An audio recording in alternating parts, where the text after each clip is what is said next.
안녕하세요. 2022 카타르 월드컵이 끝나기 무섭게 잉글랜드 프리미어리그가 언제 쉬었냐는 듯이 바로 시작합니다. 토트넘 허스퍼가 12월 26일 저녁 9시 30분에 브렌트포드와 맞대결을 펼치는데요. 이번 경기를 앞두고 저희가 브렌트포드의 포지션별 주요 선수들을 통해서 경기 분석하고 전망하는 시간 준비했습니다. 우선은 브렌트포드 스트라이커인 아이반 토니, 이 선수가 월드컵 전까지 굉장히 잘했고 또 잉글랜드 대표까지 뽑히면서 월드컵 출전 가능성도 있었던 선수잖아요. 네, 그렇죠.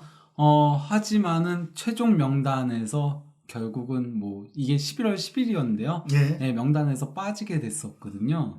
그래서 상당히 놀라움을 줬었습니다. 왜냐면은 아이반 토니가 워낙 이번 시즌에 좋은 모습을 보여줬었다 보니까 이 선수가 빠지는 게 말이 돼? 이런 얘기들이 좀 많이 나왔었거든요. 일단은 이게 그러니까 그 명단 발표했을 시점이에요. 예. 그 시점까지 13경기에서 8골 2도움을 넣으면서 잉글랜드 선수는 가장 많은 골, 그리고 케인 다음으로 많은 골을 넣고 있었거든요. 거기다가 이제 2021-22 시즌부터의 기록으로 공격 포인트인데 공격 포인트로도 27개로 케인, 메디슨, 사카에 이어서 4위였어요. 그러니까 지금 이제 순위권 내는 선수가 보니까 마운트까지 포함하면 토니만 빼면 다 월드컵에 갔네요. 네, 거기다가 케인 빼면은 다 공격수가 아니죠. 그렇죠. 예, 네. 그렇기 때문에 토니 뽑아야 되는 거 아니야? 이런 얘기들이 있었는데 그래서 이제 브렌트포드 감독인 프랑크 감독이 안 그래도 월드컵에 보내기 위해서 카라바오컵에 선발 출전시키기까지 했었거든요. 그렇죠.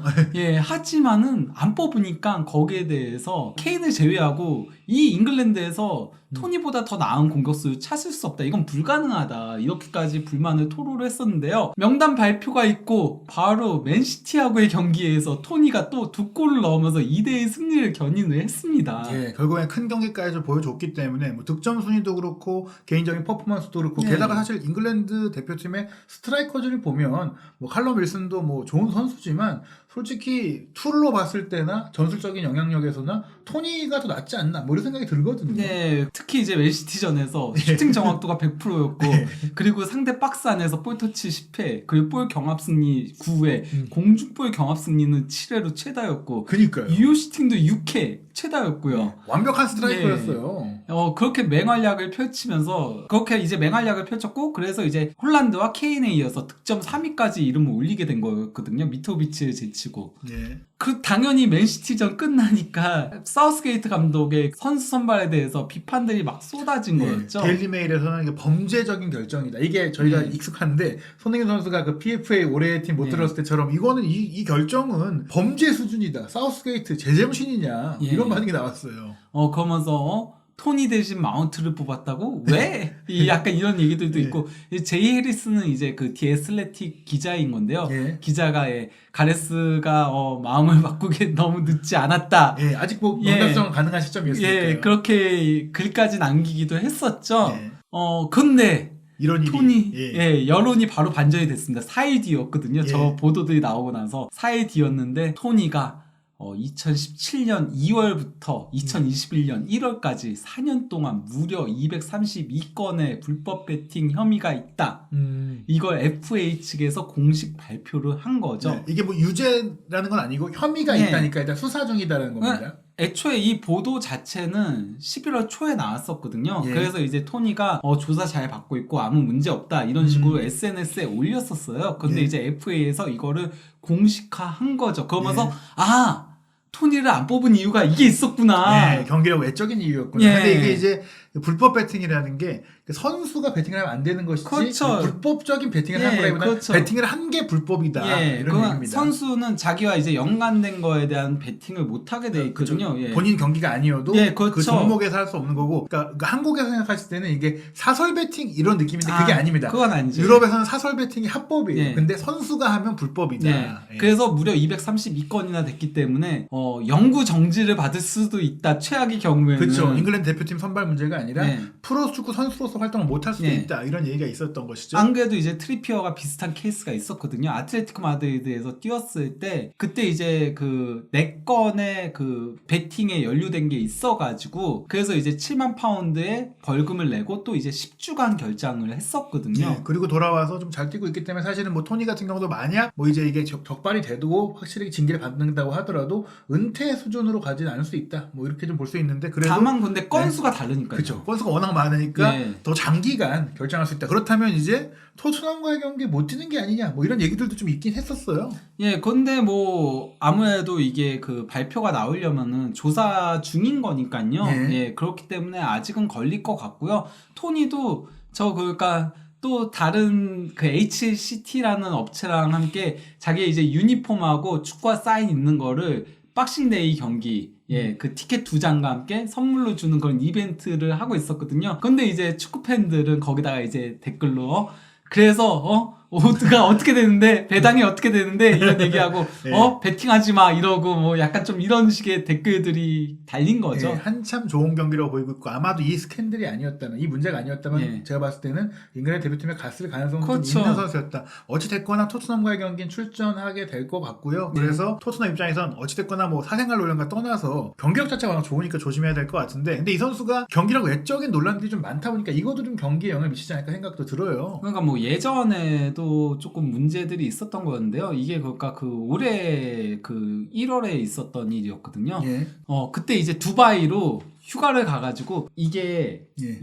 영국에서는 예. 욕이거든요. 그렇죠. 욕을 하는 예, 거죠. 예, 한 손가락 그 욕이랑 똑같은 예. 내용이에요. 이걸 하면서 fuck 브렌트포드 이런 얘기를 했어요. 예. 그러니까 옆에 여자가 웃으면서 또 fuck 브렌트포드 이렇게 얘기를 하는데 이 비디오가 올라온 거예요. 올라와가지고 난리가 엄청나게 났었는데 거기에 대해서 이제 토니가 죄송하다라고 얘기를 하면서 이때 그가 두바이 가가지고 내기를 했는데 내기에서 져가지고 그렇게 한 소속팀을 거다. 모욕하게 된 거니까요. 예, 하지만 어쨌건 간에 내가 이런 단어를 쓴 거는 받아들일 수 없는 것이다. 뭐 이렇게 얘기하면서 예, 사과를 하면서 예. 일단락이 됐고 어찌됐거나 이 문제가 있었지만 워낙 골을 잘 넣고 활약을 했기 때문에 사람들이 좀 예. 잊어줬어요. 팬들이. 근데 그때는 좀 브렌트포드 팬들도 난리가 그쵸. 났었거든요. 거기다가 토니가 보면은 인스타그램에서는 좀 얌전한데요. 그 트위터에서 예. 특히 과거에는 좀 어그로를 많이 끌긴 했었거든요. 그래서 많이 싸우기도 하고 그래서 리즈 선수들하고도 싸운 적도 있고 했었거든요. 근데 이거 같은 경우는 이제 브렌트포드 첫 승격해가지고 첫 경기였던 아스날하고의 개막전에서 승리하고 나서 예. 토니가 소년들처럼 예쁘게 찬다 이런 얘기를 한 거예요. 예. 이게 근데 아르테타가 화나가지고 예. All or Nothing 그 예. 아마존 그 다큐멘터리. 다큐에서도 이걸 선수들한테 보여주면서 너네 이렇단 말이야 막 이렇게 놀림을 받고 있단 말이야 이러면서 약간 좀 이런 장면이 있었거든요. 네, 결국 이제 토니가 경기 외적으로도 많은 이야기거리를 만들어내는 선수다라고 볼 수 있겠는데요. 네. 뭐 좋은 일도 뭐 했었던 것 같아요. 네, 그러니까 이 선수가 어쨌건 간에 그 잉글랜드에서 태어나고 자라긴 했지만은 계열은 자메이카 계열이거든요. 네. 그러다 보니까 이제 뭐 그 카리브해에 위치한 그 세인트 빈센트 그레나딘 그 화산 폭발이 있었을 때 그때 뭐 펀드 모금도 하고 했었습니다. 예, 예. 뭐 이사님 말씀하신 대로 이제 자메이카계 잉글랜드 선수다. 네, 그 노샘프턴에서 이제 출생을 했는데요. 부모님이 자메이카 출신인 예. 것 같고요. 이 선수가 사실 자메이카 출신이니까 자메이카 대표가 될 수도 있었을 텐데 네. 거부를 했어요. 예, 그러니까 여러 번 이제 그 자메이카 대표팀에서 호출을 했었다라고 해요. 근데 이제 본인이 거부를 했었던 건데, 그거는 이제 본인이 잉글랜드 대표팀이 꿈이기도 했던 부분도 있었고요. 예. 또 거기다가 이제 그 잉글랜드 대표팀에 이제 처음으로 지난 9월에 뽑혔을 때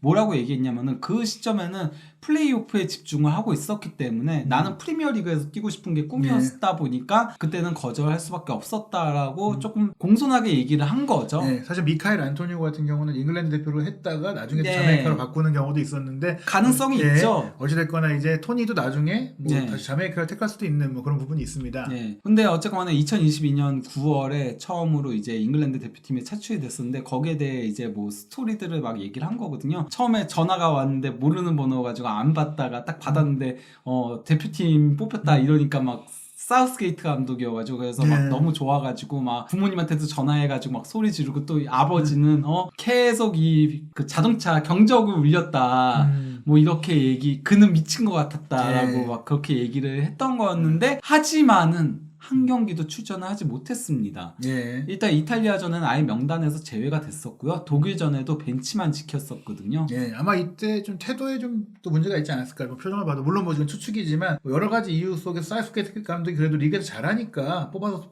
좀 보려고 했고 저는 월드컵 후보군까지 본 것 같은데. 저는 태도보다는 그냥 훈련 과정에서 본인의 그 원하는 그런 게 아니었다라고 생각해요. 왜냐면 이 선수 어쨌건 훈련하는 사진들도 올리고 막 그럴 정도로 잉글랜드 대표팀이 꿈이었다라고 항상 얘기를 했었기 때문에 그러니까 저는 뭐 태도적인 부분보다는 아마도 스타일적인 부분에서 이 선수가 약간 투박한 유형이다 보니까 그 부분이 마음에 들지 않지 않았을까라는 생각을 합니다. 어쨌든 이제 완벽한 선수는 아니다. 뭐 장점은 있지만 뭐 단점도 있다라고 볼 수 있는 내용인데요. 이 선수의 좀 역사를 살펴보면 역시 지역 출신인 노샘프턴 팀에서 좀 시작을 했어요. 네, 거기서 이제 만 16세에 브래드포드하고의 이제 FA컵 경기에서 데뷔전을 치렀는데 이게 그 구단 역대 최연소 데뷔였고요. 결국에 어렸을 때부터 재능이 좀 있었다라는 얘기인데요. 그러면서 이제 프로 계약도 했었고 그리고 2년차 때는 약간 로테이션으로 돌다가 이제 3년차 때 이제 주전으로 발돋움하면서 8골 4도움을 기록을 했던 거였죠. 리그에서만. 겨우 18살 때 이 정도 기록을 남겼으니까 사실은 이 정도면 좀 천재성이 있다. 뭐 이렇게 볼 수 있을 것 물론 같아요. 뭐 그러니까 리그 2 그러니까 4부 리그긴 했었지만요. 그러면서 이제 그 30만 파운드에 뉴캐슬로 이적을 2015년 여름에 하게 됐었거든요.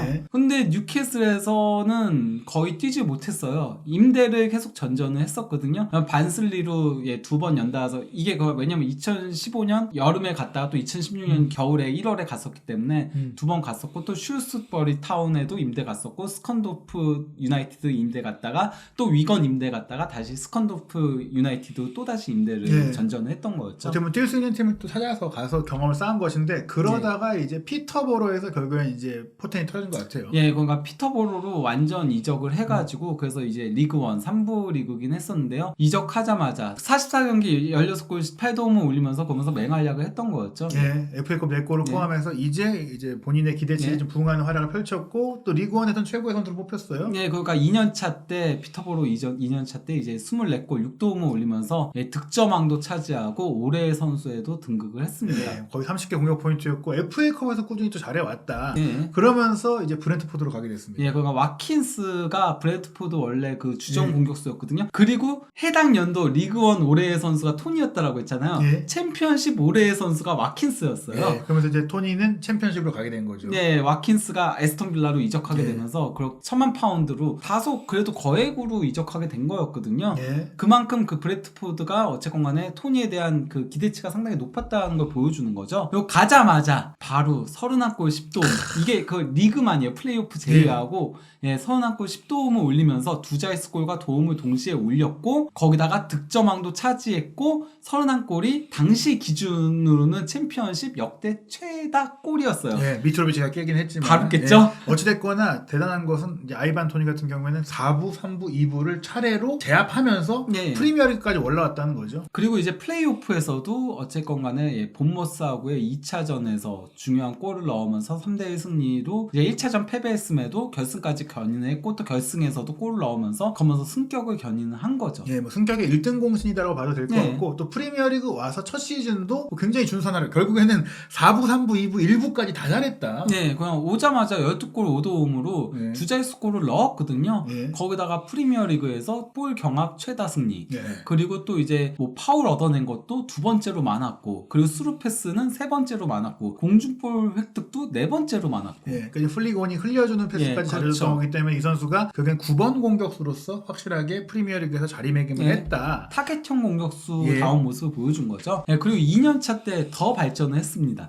14경기 뛰고 10골이거든요. 그러니까 결국엔 이제 4부, 3부, 2부, 1부 와도 이 선수는 리그를 타지 않고 수준을 가리지 않고 폭격하는 선수다. 거기다가 어쨌건 간에 토니가 이전까지는 멀티골이 많지가 않았어요. 그러니까 지난 시즌에 멀티골 기록한 게 노리치전 해트트릭하고 그리고 번리전 멀티골 그거가 딱 2경기였거든요. 이번에 14경기 만에 3경기 리즈전 해트트릭 브라이턴전 2골 그리고 맨시티전 2골. 특징적인 게 이 세 팀 모두 좀 공격 성향이 있고 뒷공간이 있는 팀들이긴 한데 뭐 그런 팀들을 잘 공략하는 모습을 보여줬다. 거기다가 뭐 이 선수 같은 경우는 히트맵을 보시면 아시겠지만은 약간 좀 그래도 왼쪽으로 많이 빠지는 유형이긴 해요. 이 팀이 투톱을 좀 많이 쓰잖아요. 물론 뭐 상황에 따라서 352와 433을 동시에 쓰긴 하거든요. 이번 시즌은 433을 더 많이 쓰긴 하지만은 어쨌건 간에 그래도 왼쪽 구역으로 많이 움직인다. 그리고 오른쪽 구역을 약간 음부에모가 많이 차지를 한다라고 볼 수 있겠고요. 뭐 그래프를 보시면 아시겠지만 일단 공격력 상당히 좋고요.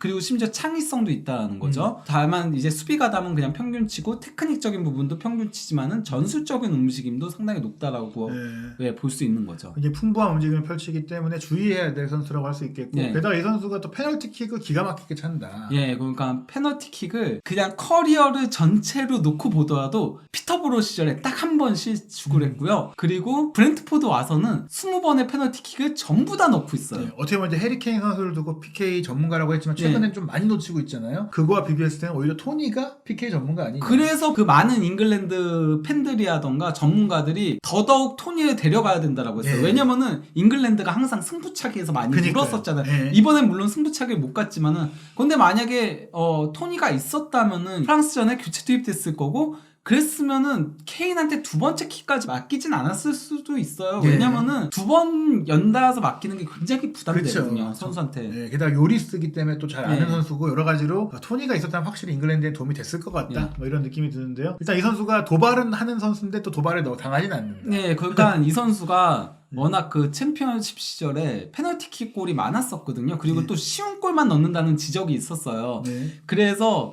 쉬운 골만 넣는 선수 약간 좀 이런 비아냥들을 상대팀 팬들이 많이 했었거든요. 그러니까 수완지하고의 그 플레이오프 결승전에서 페널티킥으로 골 넣고 나서는 그러고 나서는 저렇게 글을 남긴 거예요. 오직 페널티킥만 넣는 선수가 또다시 페널티킥을 넣었다. 이렇게 얘기를 한 거거든요. 역시 자기 표현력이 뛰어난 선수다라고 볼 수 있겠는데 역시 이 선수가 문제는 이제 좀 투박함인 것 같아요. 네, 패스 정확도가 상당히 떨어지는데요. 지난 시즌에는 전체 패스 성공률도 58.9%밖에 되지 않았어요. 그리고 롱패스 성공률은 38.7%, 그리고 공격 진영에서의 패스 성공률은 55.2%. 예, 공을 좀 많이 잃어버린다. 예, 이번 시즌에는 많이 그래도 발전을 했어요. 그래서 전체 패스 성공률이 64.1%, 그리고 또 이제 뭐 롱패스 60%, 공격 진영 패스 성공률 60.9%. 하지만 여전히 부족한 수치긴 하죠. 한 요 수치까지 정말 끌어올리고 발전한다면 그때는 정말 잉글랜드 완성형이 팀의, 되는 거죠. 주전 공격수까지 노릴 수 있는 선수가 될 텐데 일단 이 선수가 흥미로운 게 이렇게 꾸준히 잘했지만 토트넘을 상대로는 좀 약했다.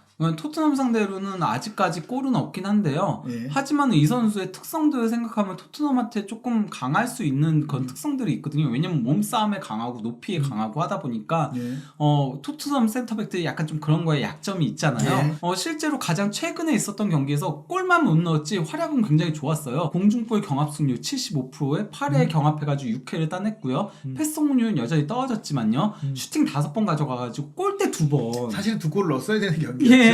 예, 사실 토트넘이 굉장히 이제 프리미어리그에서 챔스 진출권을 따내려는 과정 속에 힘들었던 경기가 그 브렌트포드전이었고 그 경기에 토니가 굉장히 잘했었는데 근데 그 경기 졌으면은 예. 그랬으면은 4위가 어떻게 그렇죠. 됐을지 몰라. 그 경기 무승부로 끝나서 그게 도리어 다행이었던 경기가 예. 된 거죠. 어떻게 보면 토트넘 수비 라인이 그때 경기를 잘 기억하고 있을 것 같고 물론 그때 로메로는 뛰지 못했지만 이번에도 로메로 선수가 물론 이제 월드컵 결승전을 뭐 치르고 뭐 여러 상황들을 좀 봐야 될 것 같은데 거의 못 뛰지 않을까요? 예, 뭐 여러 가지 상황을 좀 봐야 될 것 같아요. 어찌됐거나 풀핏으로 나온다 쳤을 때 로메로, 다이어, 벤 데이비스가 나온다고 쳐도 토니를 상대하기가 쉽지 않을 것 같은데 좀 어떻게 예. 예상하시나요? 확실히 저는 거기가 토니가 나온다면은 굉장히 고전을 시킬 거라고 생각해요. 1실점은 어느 정도 한다라고 마음 먹고 2골 이상 넣는다라고 경기를 접근법을 가져가는 게 맞지 않나 싶긴 하거든요. 예, 거기다가 뭐 어쨌건 간에 다이어 같은 경우도 8강까지 치르고 했었다 보니까 물론 뭐 거의 뛰진 않았지만 다이어 같은 경우는 체력은 많이 있을 것 같아요. 예, 하지만 토니랑은 조금 극상성에 가깝죠. 토니를 예. 맞기 좀 어려운 타입이에요. 어떤 의미에서는 그래서 로메로가 못 뛰게 된다면 다빈손 산체스가 나올 가능성도 높지 그렇죠. 않을까. 피지컬적으로 붙어줘야 되기 예. 때문에 결국에는 뭐 로메로가 나온다면 로메로가 이제 상대를 할 거고 예. 아니면 산체스가 붙어줄 것 같은데 다이어가 붙는 상황이 된다면 토니에게 밀릴 수가 있다. 예, 좀 그렇다라고 보이죠. 그리고 한 골 정도를 내줄 수 있기 때문에 결국 브렌트포드를 이기려면 화력이 중요하다. 특히 이제 손흥민 선수가 조금 좀 살아나서 보여줘야 된다. 다만 뭐 토니 선수가 물론 그 배팅 스캔들 때문에 조금 정신적으로 흔들릴 그러니까요. 수는 있긴 한데 이 선수가 도발에 그렇게 쉽게 넘어가는 유형 예. 아니 본인이 그것도 올렸잖아요. 그러니까요. 그 예. 포스팅 제 말은 HTC에서 뭐 박싱데이 그거 이벤트 한다 이거 올린 거 보면은 보통 강심장이에요. 싸움은 아닌 것 같아요. 별로 신경 안 쓰는 것 같아요. 저는 못 올릴 것 같거든요. 예. 그런 일 있으면은 인스타그램에 더 이상 못 올릴 것 같은데 이게 그